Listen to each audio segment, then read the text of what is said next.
Fala galera, começando mais um vídeo aqui para vocês no YouTube. Antes de eu começar a falar sobre a seleção brasileira e esse jogo também entre o Brasil e o Peru pelas eliminatórias, convido a vocês para deixar o like no canal, se inscrever no canal também, ativar o sininho, que é muito importante, deixar a opinião de vocês nos comentários, até para o YouTube entender que esse vídeo ele é relevante, beleza? Bom, a seleção brasileira teve algumas novidades. Se a gente pegar a escalação, teve algumas coisas que não são tão novidades assim, outras já nem tanto. Por exemplo, na zaga, a nossa dupla foi a mesma contra o Chile, o Gabriel Magalhães e o Marquinhos. Porém, na lateral direita, a gente teve a saída do Danilo para a entrada do Wanderson. Na esquerda, continuou como o Abner, assim como o goleiro continuou sendo o Ederson. No meio campo, ele priorizou começar com o Gerson, que estava entrando nas partidas no segundo tempo, ainda não tinha um jogo como titular, pelo menos não recentemente. O Bruno Guimarães, que hora ou outra era titular, mas porém nos últimos jogos estava entrando na segunda etapa, que estava titular era o André, mas o André não começou jogando hoje. De meio campo, fazendo aquele meia clássico, o 10 era o Rafinha, na direita o Savinho, na esquerda o Rodrigo, e como homem de referência eles tinham o Igor Jesus. O Brasil, se a gente pegar o primeiro tempo, eu acho que foi um bom primeiro tempo. Assim, não é que foi um primeiro tempo maravilhoso, eu acho que foi um primeiro tempo de mediano para ok, mas se a gente até pegar outras partidas como Chile, Paraguai e Equador, o Brasil, querendo ou não, eu acho que ele jogou melhor nesse início de jogo. Querendo ou não, ele conseguiu achar um pênalti e fazer um gol na cobrança do Rafinha. Conseguiu botar uma bola no travessão também, num chute do Rafinha. Então, assim, na primeira etapa, eu acho que o Brasil se concentrou muito do lado esquerdo, porque o Wanderson, ele não estava subindo a lá Danilo 2.0, mas o Brasil, mal ou bem, ele produziu. Acho que fez uma primeira etapa em que me deixou satisfeito, embora eu acho que dava para ser um pouquinho mais intensa na marcação.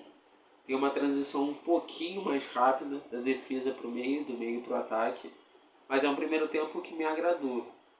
Na segunda etapa, para mim é de fato onde o Brasil ele consegue produzir mais, onde ele de fato desencanta, volta a jogar aquilo que a gente espera de uma seleção brasileira, principalmente quando a gente pega um adversário fraco como a equipe do Peru, que querendo ou não, se a gente olhasse a tabela das eliminatórias, era o penúltimo colocado. Então a vitória hoje era uma obrigação, assim como voltar a jogar bem. Porque no jogo do Chile, por mais que a gente venceu por 2-1, o Brasil não jogou tão bem assim, se a gente for lembrar. Mas na segunda etapa isso não volta a acontecer, a gente vence e convence, como eu já falei anteriormente. Mas é isso, no segundo tempo, um Brasil muito mais envolvente, muito mais intenso, com muita vontade de vencer, conseguindo ter ótimas jogadas tanto pelo lado esquerdo quanto pelo lado direito, muito porque provavelmente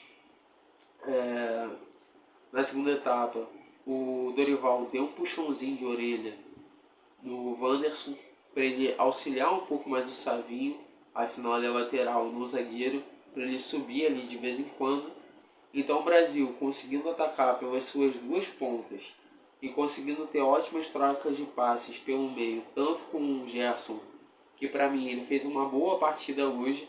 As últimas partidas que ele entrou para a seleção brasileira eu acho que não agregou muita coisa, porque eu era toque para o lado, toque para trás, mas aqui hoje, querendo ou não, eu acho que ele conseguiu desarmar. Várias vezes ele qualificou a saída de bola da seleção brasileira, tanto ele quanto o Bruno Guimarães.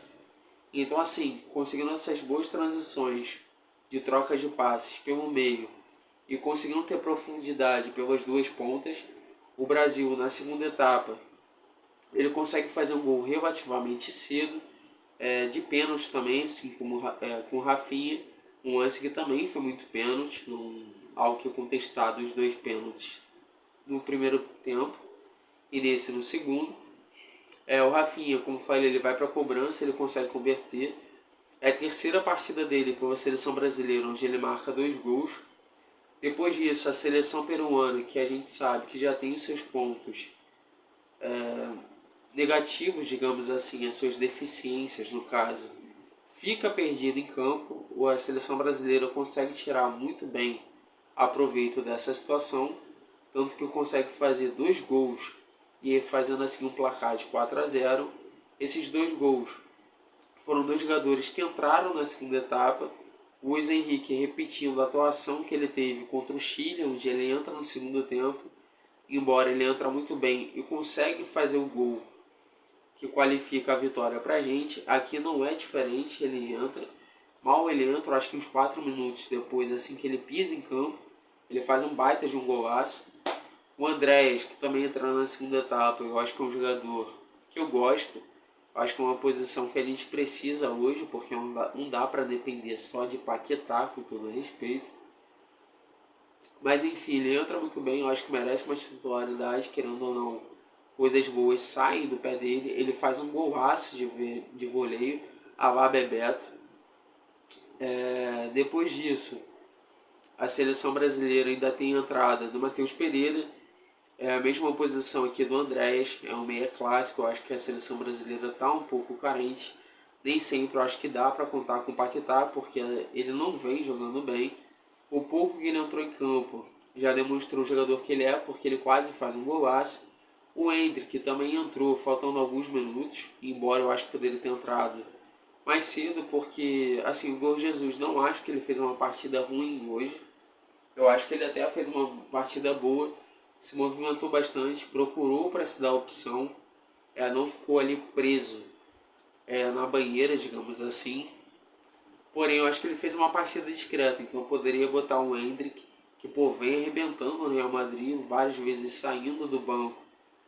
Então o Dorival podia usar mais ele, em vez do que deixar, sei lá, 10, 8 minutos, por exemplo. Mas é isso, a seleção brasileira volta a ter uma vitória muito importante. Mais do que a vitória, volta a jogar bem. Tudo bem que não dá para entrar no oba-oba, porque querendo ou não a gente está falando de Peru.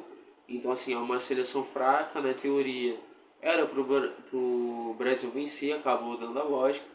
Mas querendo ou não anima, porque as últimas partidas do Brasil, o Brasil não jogou bem. Conseguiu até um resultado contra o Chile, mas sem jogar de fato um bom futebol. Contra o Paraguai tinha perdido, contra o Equador tinha ganhado, mas apresentando um futebol muito pobre e pouquíssimo efetivo. Mas enfim, galera, como eu falei, se inscrevam no canal, deixa o like de vocês, a opinião também é muito importante. Eu vou ficando por aqui e é isso, galera.